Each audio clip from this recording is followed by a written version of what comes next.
안녕하세요 여러분, 김영민입니다. 이번 과정에서는 시뮬링크 및 USRP를 기반으로 디지털 통신 시스템을 구현해 볼 예정입니다. 첫 번째 주제는 시뮬링크의 기초에 관련된 부분입니다. 이번 챕터에서는 연속해서 시뮬링크의 기본적인 사용 방법에 대해서 살펴보도록 하겠습니다. 지금까지 우리가 사용했던 스코프 블록은 시뮬링크 모델을 만들 때 굉장히 자주 사용되는 블록 중에 하나예요. 그래서 우리는 스코프 블록의 설정 항목에 대하여 조금 더 자세히 알아볼 필요가 있습니다. 먼저 스코프 윈도우를 열어주시고 왼쪽 위에 있는 설정 버튼을 클릭해 주세요. 그러면 이런 설정창이 뜨게 되는데 이곳에서 유용하게 사용되는 기능들을 몇 가지 살펴보도록 하겠습니다. 제일 먼저 메인 탭이 있는데요.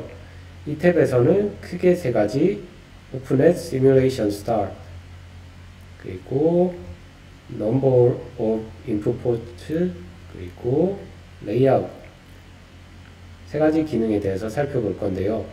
먼저 Open Simulation Start는 기존에는 시뮬레이션이 완료된 후에 사용자가 스코프 블록을 별도로 더블 클릭해서 창을 열어서 확인했는데, 이 항목을 체크하게 되면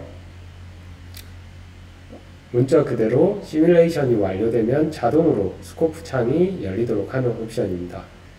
그리고 두 번째 Number of Input Ports 부분에는 하나의 스코프 창을 이용해서 여러 개의 입력을 받아 각각 입력에 대한 그래프를 그릴 수 있도록 해주는 설정 부분입니다. 그리고 마지막 레이아웃 옵션의 경우에는 여러 개의 입력이 있을 때 각각의 입력을 그래프로 표현하는 형태에 대한 설정입니다. 설명만으로는 좀 이해가 힘든 부분이 있을 수 있기 때문에 이 부분은 이후 실습을 진행하면서 직접 보여드리도록 하겠습니다. 자, 다음은 타임 탭입니다. 이 탭에서 유용하게 사용할 수 있는 옵션은 타임 유니트, 그리고 타임 액시스 레이블인데요. 기본적으로 스코프의 경우 X축이 시간을 의미하기 때문에 시간축에 대한 단위를 표시하거나 그에 대한 레이블을 표현하고 싶을 때 이 기능들을 사용할 수 있게 됩니다. 타임 유닛 같은 경우에는 사용을 하지 않거나, 그리고 매트릭 형태나 아니면은 초 형태로 사용을 할 수 있고요. 그리고 만약 대부분의 경우 샘플 타임을 어떻게 설정하느냐에 따라서 다르겠지만 매트릭 형태로 설정을 하게 되면은 이렇게 타임 액시스 레이블을 여러분들이 사용하게 되면은 그 레이블 값들이 이렇게 표현이 되게 될 거예요. 그리고 세 번째로 디스플레이 탭이 있는데, 이 디스플레이 탭은 입력 플롯에 대한 설정 기능을 제공을 합니다. 그래서 액티브 디스플레이 부분을 설정을 하게 되는데, 이 액티브 디스플레이는 내가 여러 개의 입력이 있을 때 그 몇 번째 입력이냐를 선택하는 역할을 합니다. 그리고 나머지 설정들은 그 이름에서 유추할 수 있듯이 그 플롯에 타이틀을 수정을 하거나 범례를 보여주거나, 그리고 그리드를 지워주거나 나타내주거나 하는 기능을 제공을 합니다. 타이틀 같은 경우 기본 값으로 %시그널 레이블이라고 되어 있는데, 이 %시그널 레이블이라는 의미는 스코프의 입력과 연결되어 있는 블록의 출력으로 제공되는 그 기본 값을 의미를 합니다. 그래서 앞서 우리는 사인웨이브 출력을 스코프 블록과 연결했죠. 그러다 보니까 기본 값은 이렇게 사인웨이브라는 값이 범례로 출력이 되는 거죠. 마지막은 로깅이라는 탭이고, 이 탭을 이용하면 스코프 블록에 전달되는 값들을 저장을 할 수 있습니다.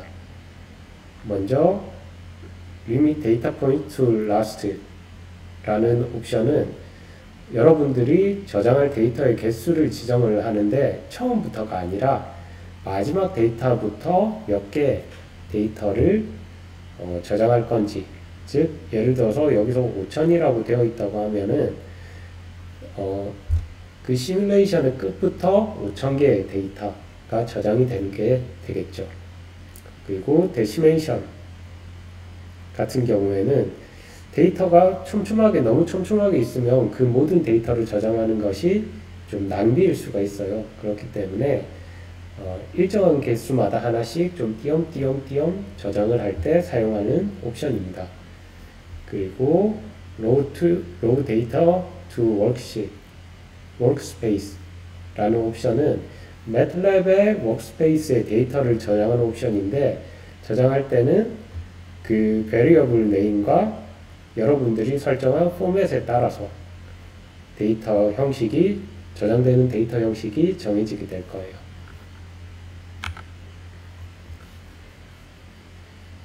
그리고 이런 스코프 설정 중에서 레이아웃이나 범례 보이기 등 자주 사용되는 설정들은 설정 버튼 옆에 여기 화살표 이 부분을 누르면 바로 적용이 가능합니다. 그 외에 또 플롯의 스타일을 바꿀 수 있는 버튼이 바로 여기 있는데, 이 버튼을 이용해서 여러분 그래프의 색깔이라든지 엑시스의 컬러라든지 그리고 라인 형태나 두께 같은 여러가지 스타일과 관련된 옵션들을 변경을 할 수가 있어요.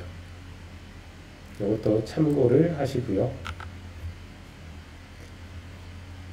자, 이외에 여러가지 파라미터 설정과 관련해서 이 강의에서 설명하지 않은 부분들이 있을 텐데, 여러분들이 궁금한 파라미터 항목에서 예를 들어서 내가 input processing 이라는 항목이 궁금하다 라고 하면은 이때 요 input processing 위에서 마우스 오른쪽을 클릭하시면 what is this 라는 메뉴가 생성이 됩니다. 이때 이 메뉴를 클릭을 하면은 요 그림과 같이 해당 항목에 관련된 설명을 확인할 수 있으니까 참고해 주시고요.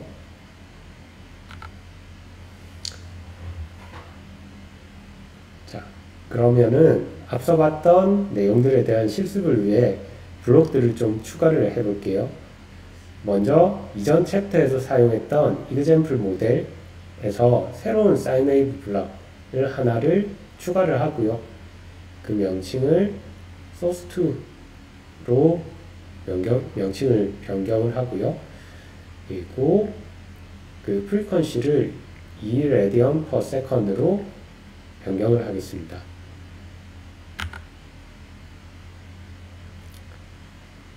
그리고 요 아래 그림과 같이 스코프 블록의 입력을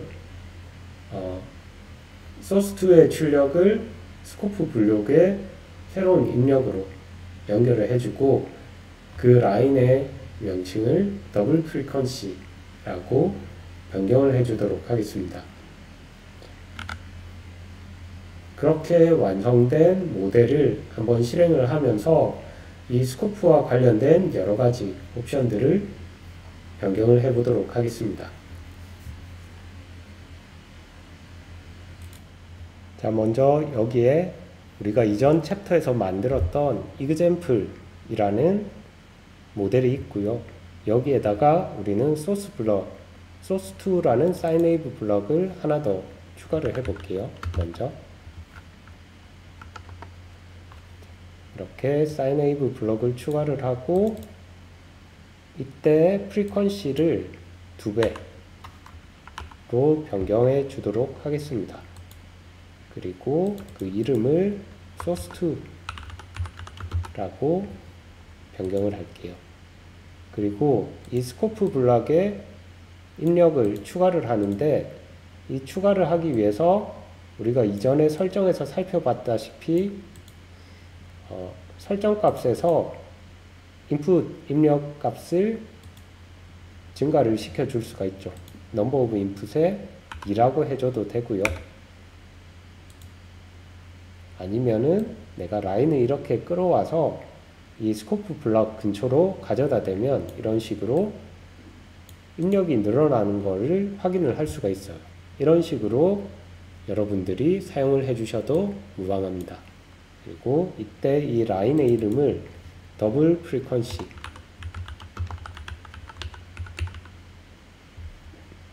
변경을 해 주도록 할게요. 자, 그리고 이 상태에서 런 버튼을 누르면은 시뮬레이션이 실행이 되고 스코프에 보면은 이렇게 두 개의 값이 표시가 된 것을 확인을 할 수가 있습니다. 창을 좀 띄워 줄게요. 자, 여기에서 우리가 설정을 한번 변경해 보도록 할게요. 먼저 설정 중에서 메인 탭에 있는 오픈햇 시뮬레이션 스타트 라는 거를 클릭을 하게 되면은 이 스코프 창을 닫고요. 그리고 런 버튼을 누르면은 자, 이렇게 스코프 창이 자동으로 열리게 되겠죠. 이전과는 다르게. 그리고 지금 number of input ports라는 값이 2로 제가 한 개를 추가했기 때문에 자동으로 2라고 변경이 됐는데 필요에 따라서 이 값을 3이든 4든 이렇게 변경을 하게 되면은 이 스코프의 입력에서 입력 포트가 하나 더 생기는 것을 확인을 할 수가 있죠. 이런 식으로 number of input ports 값을 바꿔주면 되고요. 그리고 레이아웃 같은 경우는 현재 이 두 개의 그래프가 하나의 화면에 보이는데 만약 여러분들이 이거를 각각 분리해서 보고 싶다 라고 하면 아래 위로 예를 들어서 분리해서 보고 싶다라고 하면 이런 식으로 레이아웃을 선택을 해주게 되면은 이렇게 첫 번째 입력은 위에 그리고 두 번째 입력은 아래 이렇게 위치하는 것을 확인을 할 수가 있죠. 자, 다음 타임 탭 같은 경우에는 여기 보시면은 타임 유닛이 현재 기본값으로 나안으로 되어 있기 때문에 이 X축에는 아무런 표시가 되어 있지 않습니다. 이걸 매트릭 형태로 바꾸고 여러분들이 액시스 레이블을 보이게 이렇게 하면은 자, 그리고 실행을 시켜 볼게요. 이러면은 여기 밑에 보시면은 타임이라는 X축이 레이블이 생겼죠. 그렇죠? 이렇게 레이블이 생성되게 됩니다. 그리고 이번에는 디스플레이 탭으로 넘어가 볼게요. 이 디스플레이 탭에서 보면은 액티브 디스플레이라는 게 있는데 이 액티브 디스플레이를 클릭하시면 현재 우리가 두 개의 플롯이 있기 때문에 이렇게 1과 2라는 값이 생기게 될 거예요. 그 중에서 1이라는 값은 이 위에 있는 플롯을 의미를 하고요. 그리고 2라는 것은 이 아래에 있는 플롯을 의미를 하게 됩니다. 그리고 현재 레전드 값을 보여주게 되면은 여기 보면은 레전드 값이 더블 프리퀀시라고 표시가 되었죠. 우리가 그 라인의 이름을 더블 프리퀀시라고 표시했기 때문에 이렇게 더블 프리퀀시라고 표시가 되었고요.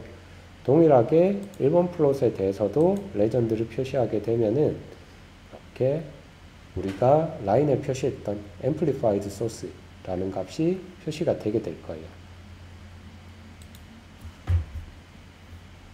이렇게요.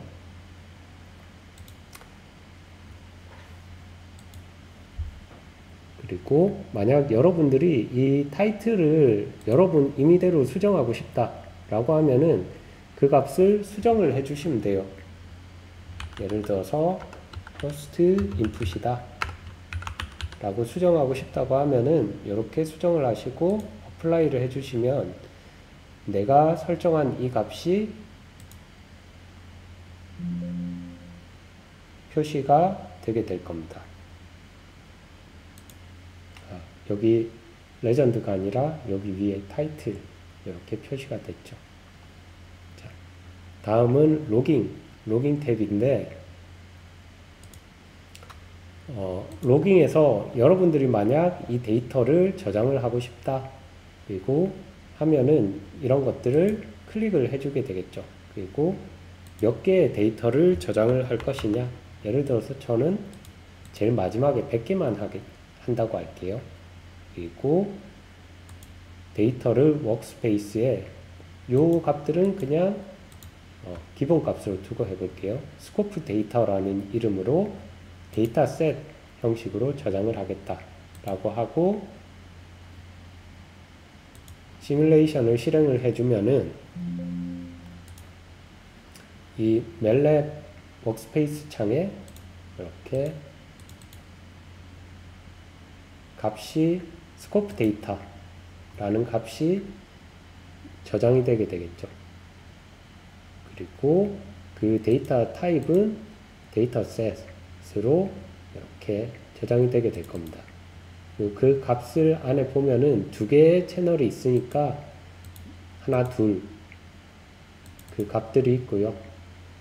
좀 데이터 형식이 복잡해서 안에 들어가면은 쭉쭉쭉 여러 가지가 있는데 어쨌든 첫 번째는 amplified source고 두 번째는 더블 프리퀀시 라고 했던 값이 저장이 된 것을 확인을 할 수가 있습니다. 그리고 다음은 스코프에서 여러가지 스타일을 한번 바꿔볼 텐데 스타일 같은 경우에는 여기 조그만한 화살표를 누르면은 두 번째 스타일이라고 있죠. 그래서 그 스타일을 여러분들이 어떻게 설정하냐에 따라서 예를 들어서 라인이 액티브 디스플레이를 먼저 설정을 해주고 그 라인이 점선이다. 그리고 뭐 라인의 두께를 난 좀 굵게 하고 싶다. 그리고 색깔을 초록색으로 하겠다. 이런 것들을 설정을 하고 여러분들이 어플라이를 눌러주시면 이렇게 그 플롯 형태의 스타일이 바뀌는 것을 확인을 할 수가 있어요. 그 외에도 다른 많은 기능들이 있으니까 여러분들이 시간을 내서 한 번씩 건드려 보시기 바랍니다.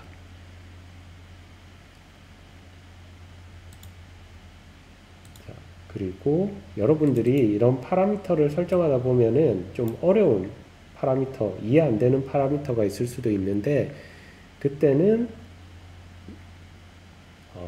그 이해가 되지 않는 파라미터 위에 마우스 오른쪽을 클릭을 하시면 What's this? 라는 메뉴가 뜨게 될 거예요.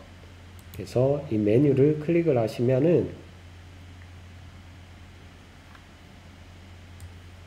이렇게 헬프 메뉴를 확인을 하실 수가 있으니까 이 헬프 메뉴를 확인을 참고해서 이 파라미터에 대한 이해를 좀 해주시면 될 것 같습니다.